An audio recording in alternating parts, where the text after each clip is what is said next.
Flagellation de Jésus. Pilate, le juge lâche et irrésolu, avait répété plusieurs fois : « Je ne trouve en lui aucun crime qui mérite la mort. Je le châtierai donc et le laisserai aller. » Mais les Juifs demandaient toujours à grands cris que Jésus fût crucifié. Toutefois, Pilate essaya d'abord de faire prévaloir sa volonté. Il ordonna de flageller Jésus à la manière des Romains. Alors, les archers, poussant et frappant le Seigneur avec des bâtons, le firent passer à travers les flots tumultueux de la foule et le conduisirent à la colonne de la flagellation, qui se trouvait en face d'une des galeries du Forum, au nord du palais de Pilate, et non loin du corps de garde. Les exécuteurs vinrent au-devant de lui, avec des fouets, des verges et des cordes, qu'ils jetèrent au pied de la colonne. C'étaient 6 hommes, au teint basané et plus petits que Jésus. Leurs cheveux étaient crépus et hérissés, leurs barbes rares et dures. Ils n'avaient pour vêtement qu'une ceinture autour du corps, et une pièce de cuir, ou je ne sais quelle mauvaise étoffe, qui couvrait leur poitrine, et était ouverte par le côté. Leurs bras étaient nus, et leurs pieds chaussaient de mauvaises sandales. C'étaient des malfaiteurs, des frontières de l'Égypte, qu'on faisait travailler au canot aux édifices publics, et dont les plus vils et les plus méchants remplissaient dans le prétoire les fonctions de bourreaux. Ces hommes, à moitié ivres, ressemblaient à des démons, à des bêtes sauvages. Ils avaient déjà flagellé jusqu'à la mort de malheureux criminels attachés à cette même colonne.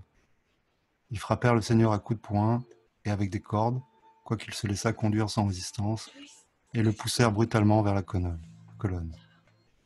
Cette colonne, tout à fait isolée, n'était pas très élevée, car un homme de haute taille aurait pu, en étendant le bras, en atteindre le sommet, qui était garni d'anneaux de fer.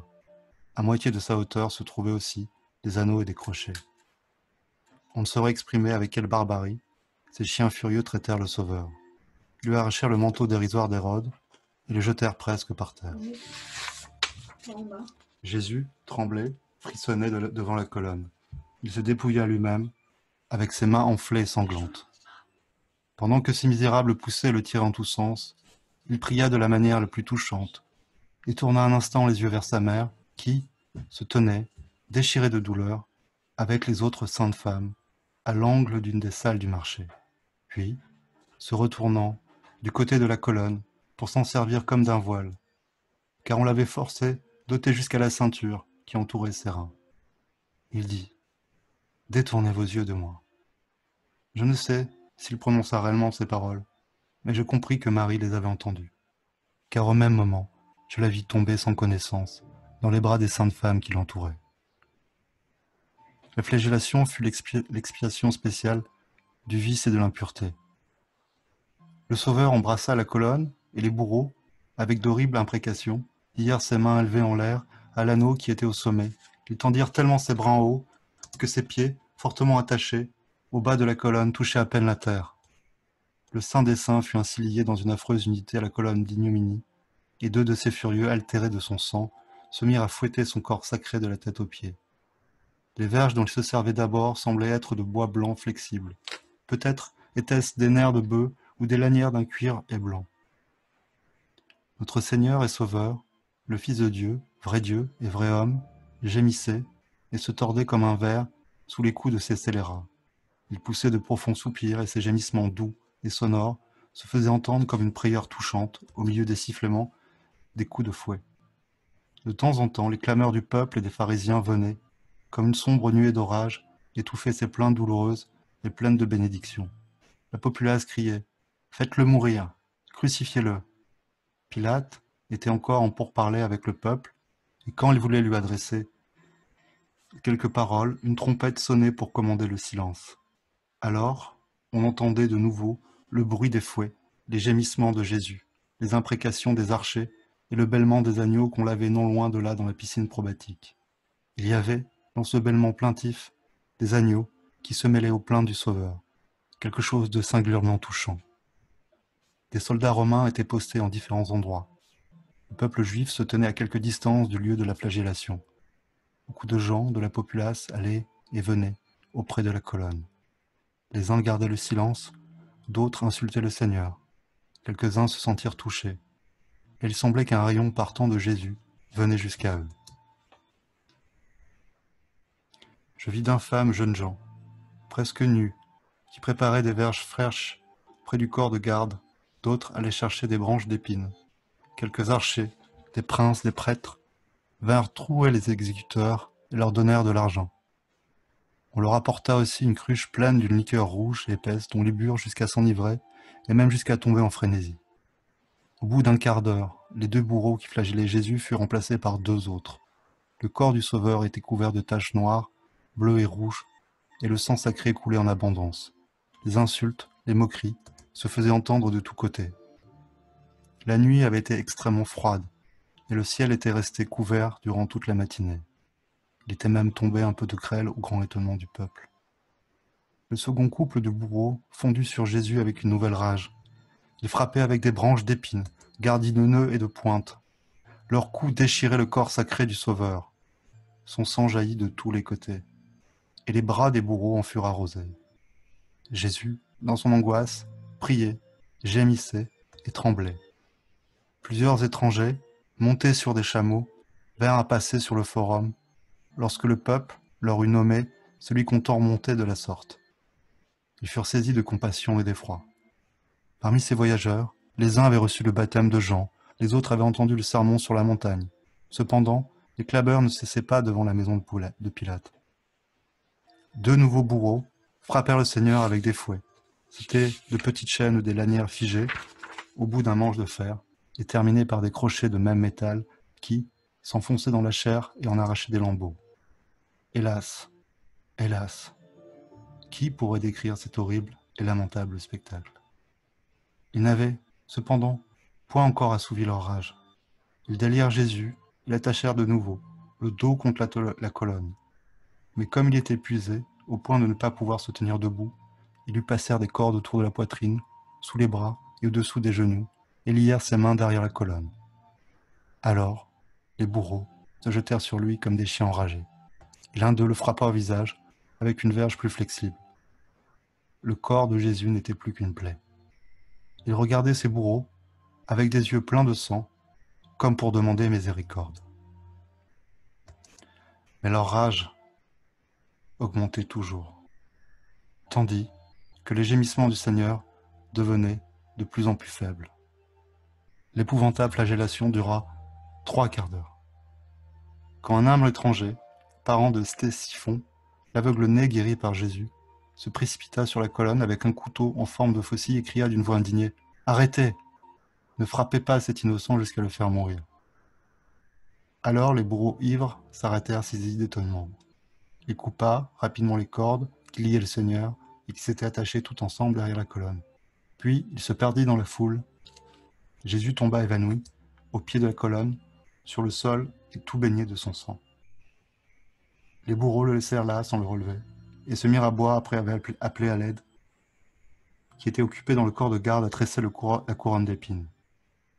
Jésus était ainsi étendu, au pied de la colonne, couvert de plaies, dont la douleur le faisait tressaillir, lorsque je vis passer quelques filles de joie, à air éhonté, qui se tenaient par la main.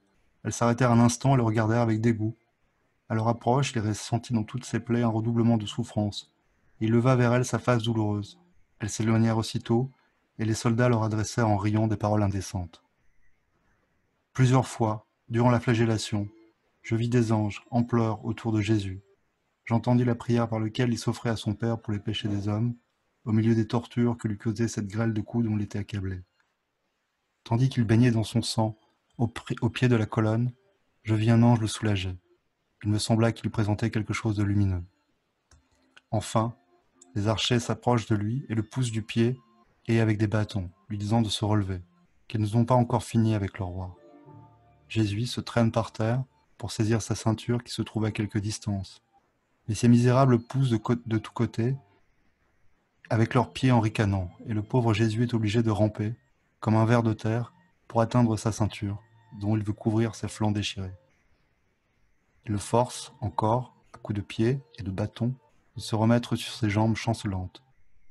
Et il ne lui laisse pas le temps de revêtir sa robe, qu'il lui jette seulement sur le dos, en laissant les manches flotter sur ses épaules. Tout en marchant, Jésus essuyait avec sa robe le sang qui coulait sur son visage. Au lieu de conduire directement le Seigneur au corps de garde par les portiques ouverts sur le forum, les archers le firent passer devant le lieu où siégeaient les princes des prêtres. À cette vue, ceux-ci se détournèrent avec dégoût et s'écrièrent : « Ôtez-le, ôtez-le du monde !» Jésus fut introduit dans la cour intérieure du corps de garde, rempli d'esclaves, d'archers, de goujats, enfin du rebut de la populace. Pendant tout le temps que dura le supplice du Sauveur, je vis la Sainte Vierge plongée dans l'extase. Elle voyait et ressentait en esprit, avec un amour et une douleur indicibles, tout ce qu'endurait son Fils. Souvent, des cris plaintifs s'échappaient de sa bouche. Ses yeux étaient rouges de larmes. Elle était voilée et tendait dans les bras de sa sœur aînée, Marie d'Élie, qui était déjà plus âgée, et ressemblait beaucoup à Anne, leur mère. Marie de Cléophas, fille de Marie d'Élie, était aussi là. Les saintes amies de Marie et de Jésus étaient toutes enveloppées de leur voile, serrées autour de la Sainte Vierge, tremblant de douleur et d'angoisse. On eût dit qu'elle attendait leur propre condamnation. Marie portait une longue robe bleue d'azur, et par-dessus un ample manteau de laine blanche. Son voile était d'un jaune pâle. Madeleine était bouleversée et hors d'elle-même. Ses cheveux flottaient épars sur son voile. Au moment où Jésus, après la flagellation, tomba au pied de la colonne, je vis Claudia Procle envoyer à la Mère de Dieu un paquet de linge. Je ne sais si elle croyait que Jésus serait acquitté, et voulait ainsi donner à sa mère de quoi panser ses blessures, ou si la païenne compatissante avait un pressentiment de ce que la Sainte Vierge allait faire de son présent. Revenue à elle-même, Marie vit passer devant elle son fils, tout déchiré et traîné par les bourreaux. Il essuya avec sa robe ses yeux pleins de sang pour regarder sa mère. Elle étendit vers lui ses mains et suivit d'un regard douloureux la trace sanglante de ses pas. Ensuite, le peuple s'étant porté d'un autre côté, Marie et Madeleine s'approchèrent du lieu de la flagellation. Cachées par les autres saintes femmes et par quelques personnes pieuses qu'ils environnaient, elles se jetèrent par terre auprès de la colonne et essuyèrent partout le sang sacré de Jésus, avec le linge envoyé par Claudia. Je les vis ensuite entrer avec leur linge, sanglant dans une maison peu éloignée. Jean ne se trouvait pas alors auprès des saintes femmes, qui étaient au nombre de 20 environ. Le fils de Siméon, celui de Véronique, celui d'Obed, Aram et Thémni, neveu de Joseph d'Arimathie, était occupé dans le temple, tout triste et plein d'angoisse. Couronnement d'épines. Au milieu de ces événements lamentables, je me trouvais à Jérusalem, tantôt dans un endroit, tantôt dans un autre. J'étais brisée, anéantie et presque mourante.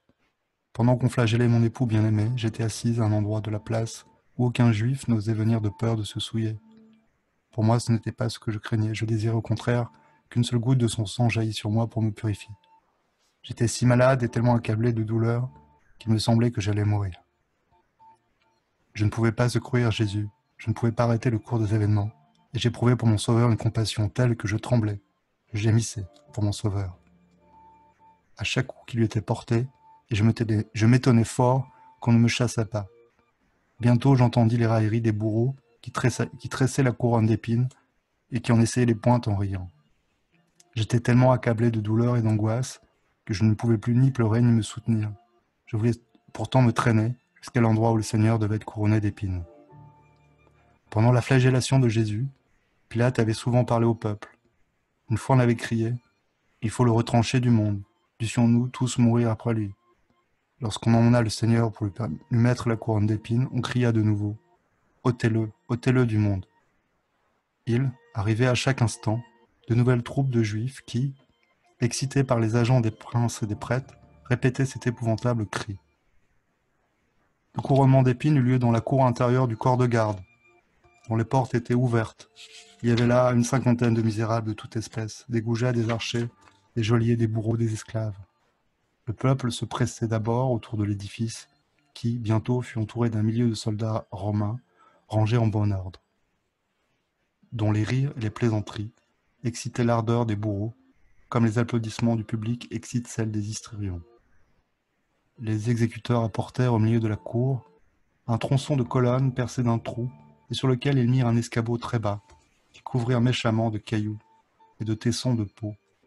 Ensuite, ils dépouillèrent Jésus, et l'ayant enveloppé dans un manteau écarlate qui lui allait à peine aux genoux, ils le traînèrent au siège couvert de pierres, et firent impitoyablement asseoir son corps nu et déchiré. C'est alors qu'ils mirent sur sa tête la couronne d'épines. Ils la lui placèrent autour du front en manière de bandeau, et la lièrent fortement par derrière. Elle était faite de 3 branches d'épines entrelacées avec art, et la plupart des pointes étaient à dessin tourné en dedans. Cette couronne, 2 fois large comme la main, avait une partie proéminente sur laquelle il appuyait pour l'enfoncer. Ils lui mirent ensuite dans la main droite un épais roseau avec une touffe au sommet. Ils firent tout cela avec une solennité dérisoire, comme ils l'eussent couronné roi. Cette vision, note de l'auteur, excita une telle compassion chez la sœur qu'elle demanda à Dieu la grâce d'éprouver la soif du Sauveur. Elle eut aussitôt un accès de fièvre, et sa soif fut si violente que le matin elle ne pouvait plus parler. Sa langue était retirée au fond du gosier, et ses lèvres étaient sèches et serrées. Telle était sa langueur et sa défaillance qu'on eût dit qu'elle allait mourir. On parvint non sans peine à lui faire avaler un peu d'eau, mais elle ne put continuer son récit qu'après un long repos. Je reprends le texte. Il fléchissait le genou devant lui et le raillait en disant « Salut, roi des Juifs !» En même temps, il lui donnait des soufflets, il lui crachait sur lui, et saisissant le roseau, il lui en frappait la tête avec tant de violence que ses yeux étaient inondés de sang. Ensuite, il le renversait avec son siège et l'y remplaçait de nouveau avec la même brutalité. On ne saurait dire tout ce qu'imaginaient ces hommes pour outrager le Sauveur. Jésus avait une soif dévorante. Il était en proie à une fièvre ardente, suite de l'horrible flagellation. Il frissonnait, sa chair était déchirée jusqu'aux os, sa langue était convulsivement retirée, et le sang sacré qui coulait de sa tête venait seul rafraîchir sa bouche brûlante et entr'ouverte. Jésus fut ainsi maltraité pendant une demi-heure, aux éclats de rire et aux applaudissements de la Corse qui entourait le prétoire.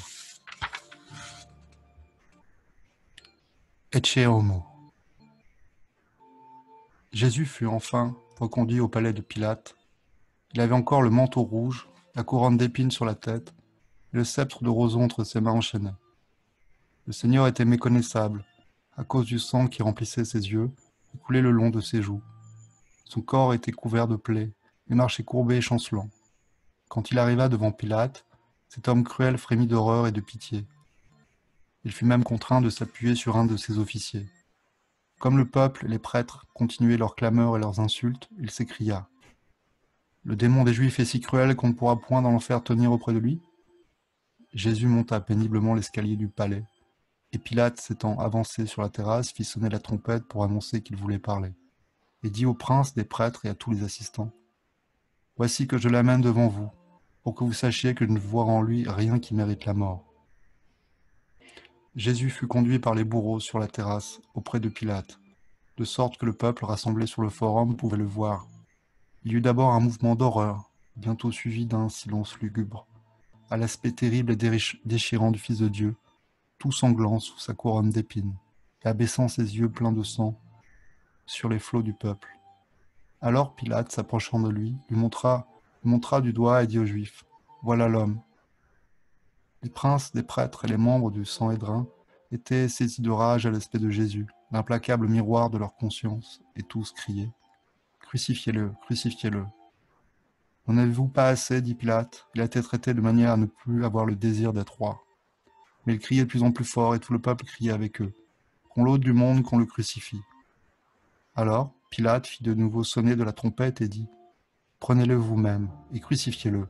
Pour moi, je ne vois pas qu'il ait mérité la mort. » Les Juifs lui répondirent « Nous avons une loi selon laquelle il doit mourir, car il s'est dit fils de Dieu. » Cette parole réveilla les idées superstitieuses de Pilate, qui fut saisi de crainte. Il fit conduire Jésus à l'écart et lui dit « D'où es-tu » Mais Jésus ne répondit rien. Pilate ajouta « Tu ne me réponds pas? Ignores-tu donc que j'ai le pouvoir de te faire crucifier et celui de te mettre en liberté ?» Jésus répondit « Tu n'aurais sur moi aucun pouvoir, s'il ne t'avait été donné d'en haut. C'est pourquoi celui qui m'a livré à toi a commis un plus grand péché. » Claudia Procle, que les hésitations de son mari jetaient dans une inquiétude toujours croissante, lui envoya de nouveau un messager pour lui rappeler sa promesse, et lui en montrer le gage. Il lui fit cette vague réponse qu'il s'en rapportait à ses dieux. Les princes, les prêtres et les pharisiens, ayant appris l'intervention de Claudia en faveur de Jésus, firent répandre parmi le peuple que les partisans de Jésus avaient séduit la femme de Pilate, qu'une fois relâché, il s'unirait aux Romains et ferait périr tous ses ennemis. Pilate, dont la raison commençait à s'égarer, chancelait continuellement dans ses résolutions. Il déclara une fois encore aux ennemis du Sauveur qu'il ne prouvait en lui aucun crime digne de mort. Et comme ceux-ci demandaient toujours avec plus de violence la mort de Jésus, Pilate, troublé par ses propres idées, par l'impression qu'avaient faite sur lui les songes de sa femme et les paroles du Seigneur, voulut obtenir de celui-ci une nouvelle réponse qui le tira de ce pénible état. Il retourna donc auprès de lui. Il jeta un regard scrutateur sur cette figure sanglante et lamentable, et se dit en lui-même: se pourrait-il que celui-ci soit un dieu? Puis, s'adressant à Jésus, il adjura de lui dire s'il était un dieu et non pas un homme, s'il était le roi promis, quelle était l'étendue de son empire et quel rang il tenait parmi les dieux.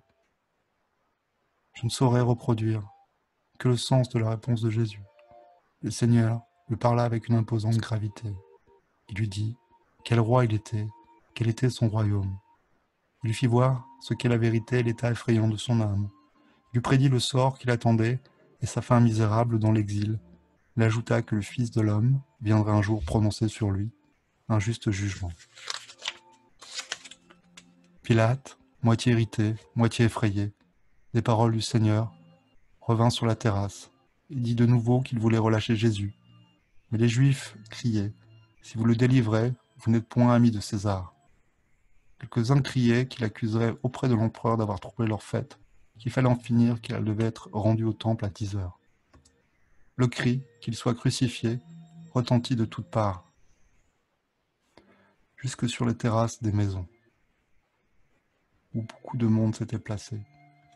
Ces clameurs tumultueuses avaient quelque chose d'effrayant, et la multitude assemblée devant le palais était dans une agitation telle qu'une émeute était à craindre.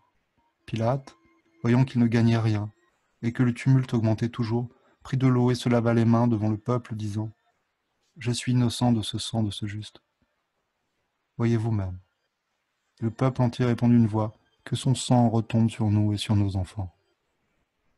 Toutes les fois, qu'en méditant sur la douloureuse passion de Jésus, j'entends le cri formidable: que son sang retombe sur nous et sur nos enfants, les effets de cette imprécation solennelle me sont montrés en images merveilleuses et terribles.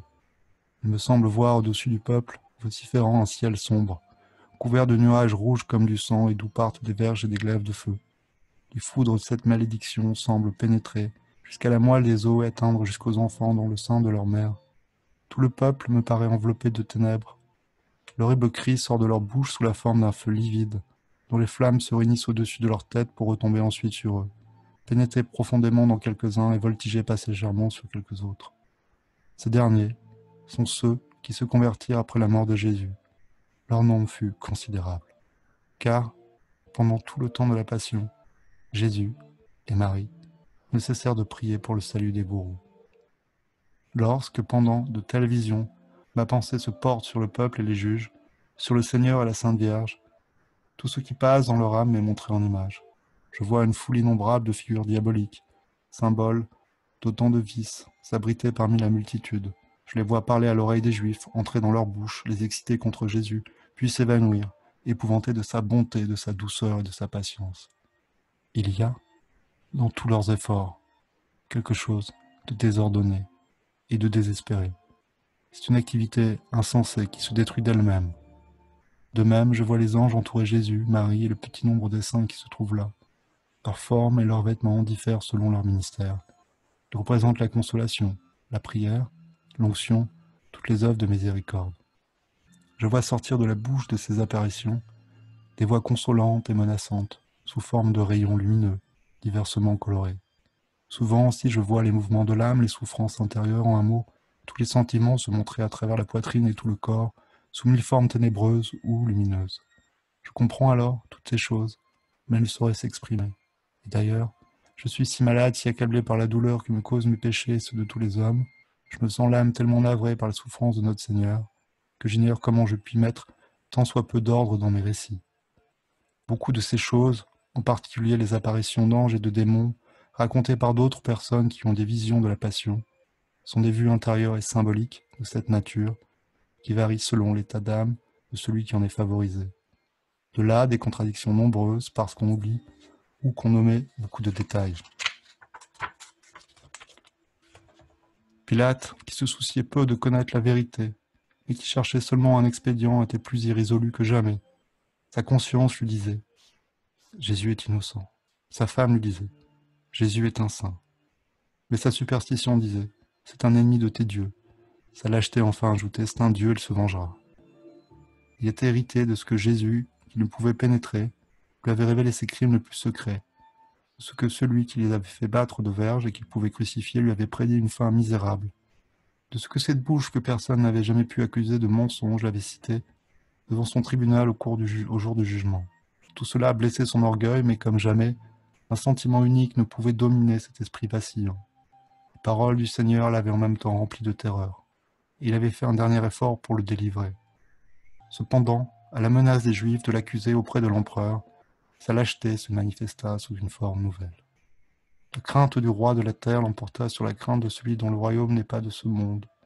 Le lâche se dit en lui-même, « S'il meurt, ce qu'il sait sur mon compte et ce qu'il me prédit sera enseveli avec lui dans le tombeau. » La crainte de l'empereur le fit acquiescer à la volonté des Juifs, contrairement à la justice, à sa propre conviction et à la parole qu'il avait donnée à sa femme. La crainte de l'empereur le fit livrer aux Juifs le sang de Jésus, et pour laver sa conscience, il n'eut que l'eau qu'il fit verser sur ses mains en disant « Je suis innocent du sang de ce juste, voyez vous-même. » Non, Pilate, tu en répondras aussi, car tu reconnais qu'il est juste, et tu verses son sang. Tu es un juge inique et sans conscience. Ce sang dont il voulait laver ses mains et dont il ne pouvait laver son âme, les Juifs l'appelaient sur eux et sur leurs enfants. Ce sang de Jésus qui crie miséricorde, il aurait voulu qu'il criât vengeance. En attendant, Pilate ordonna de tout préparer pour le jugement. Il se fit apporter des habits de cérémonie, mit sur sa tête une espèce de couronne où brillait une pierre précieuse, et se revêtit d'un autre manteau. On porta aussi un bâton devant lui. Il était entouré de soldats précédés de licteurs et suivis de greffiers portant des rouleaux et des tablettes. En tête du cortège marchait un homme qui sonnait la trompette. Ce fut ainsi que Pilate se rendit de son palais jusque sur le forum, à une terrasse ronde où l'on prononçait les jugements. Ce tribunal s'appelait Gabbatha. Un grand nombre de soldats entourait la terrasse, d'autres se tenaient sur les marches qui y conduisaient. Jésus, avec son manteau d'écarlate, sa couronne d'épines et ses mains enchaînées, fut amené par les archers et placé entre les deux larrons. Pilate, assis sur son tribunal, dit aux Juifs « Voilà votre roi ». Mais ils criaient « Ôtez-le du monde, crucifiez-le ». Pilate leur dit « Pourquoi crucifiez-je votre roi ?» Les pontifes répondirent « Nous n'avons pas d'autre roi que César ». Pilate alors abandonna Jésus à leur volonté et se prépara à se prononcer la sentence. Déjà, les larrons avaient été condamnés au supplice de la croix et leur exécution n'avait été différée que sur la demande des princes, des prêtres, qui voulaient faire un affront de plus au Seigneur, en le crucifiant entre deux meurtriers. La Sainte Vierge, qui s'était retirée au moment où les Juifs demandèrent la mort de Jésus, que leur montrait Pilate, s'avança de nouveau au milieu du peuple pour entendre la sentence de la mort de son fils et de son Dieu. Je me sentis accablé par tant de duplicité et de bassesse. L'aspect de ce misérable orgueilleux, l'air de triomphe des pontifes sanguinaires, l'état douloureux et lamentable du Seigneur, les angoisses inexprimables de Marie et des saintes femmes, la joie féroce des Juifs, la froide impassibilité des soldats, enfin, la vue d'horrible figure diabolique qui se montrait au milieu du peuple. Tout cela m'avait anéanti. Hélas, je sentais que j'aurais dû être à la place de Jésus, mon fiancé bien-aimé, car alors, la sentence aurait été juste. J'étais si souffrante et si déchirée que je ne me rappelle plus exactement tout ce qui eut lieu. Je raconterai ce dont je me souviens. Après un préambule, où il prodiguait à l'empereur Tibère les noms les plus pompeux, Pilate exposa les faits qui avaient été imputés à Jésus et dit que les princes des prêtres l'avaient condamné à mort comme agitateur, perturbateur du repos public, violateur de leur loi, se faisant appeler fils de Dieu et roi des Juifs. Il déclara qu'il avait trouvé ce jugement conforme à la justice, lui qui depuis plusieurs heures n'avait cessé de proclamer l'innocence de Jésus. Et moi, je fus stupéfaite de l'infâme duplicité de ce misérable. Il ajouta « Je condamne Jésus de Nazareth, roi des Juifs, à être cloué à une croix. » Puis, il ordonna aux archers d'apporter la croix. Il brisa, si je ne me trompe, un bâton et en jeta les morceaux aux pieds de Jésus. En entendant prononcer cet arrêt, la mère du Seigneur tomba en défaillance. Maintenant, il n'y avait plus de doute. La mort de son fils bien-aimé était certaine. Il devait mourir de la mort la plus cruelle, la plus ignominieuse. Jean et les saintes femmes l'emportèrent, afin que ces hommes, aveuglés par la haine, n'insultassent pas Dieu plus encore en insultant aux douleurs de sa mère. Mais dès qu'elle eut repris connaissance, elle désira parcourir de nouveau le chemin douloureux. Ses amis durent la conduire de station en station, à tous les lieux où son Fils, le Rédempteur, avait souffert pour les péchés des hommes, ses frères, poussée par la compassion et par une dévotion mystérieuse. Elle voulait offrir en tous ces endroits le sacrifice de ses larmes. Ainsi, la Mère du Seigneur prit possession, pour la dévotion future de l'Église, notre Mère, de ces saints lieux, en les consacrant par ses pleurs, de même que Jacob éleva un autel, au lieu où il avait reçu la promesse, et le consacra par des onctions mystérieuses. Pilate, alors, rédigea son arrêt du haut de son tribunal, et les greffiers en firent plusieurs copies. L'arrêt, rédigé par Pilate, différait beaucoup de celui qu'il avait prononcé de vive voix. Il semblait écrire malgré lui comme en proie à une grande agitation. On eût dit qu'un ange de colère guidait sa main. Voici à peu près la teneur de la sentence. Contraint par les princes des prêtres, le Sanhédrin, le peuple soulevé qui demandait la mort de Jésus de Nazareth, en l'accusant d'agiter le peuple, de blasphémer, de violer leurs lois, accusation qui cependant ne me paraissait pas prouvée. Je l'aurais livré pour être crucifié de peur d'être accusé par les Juifs devant l'empereur, d'avoir provoqué une révolte par un déni de justice.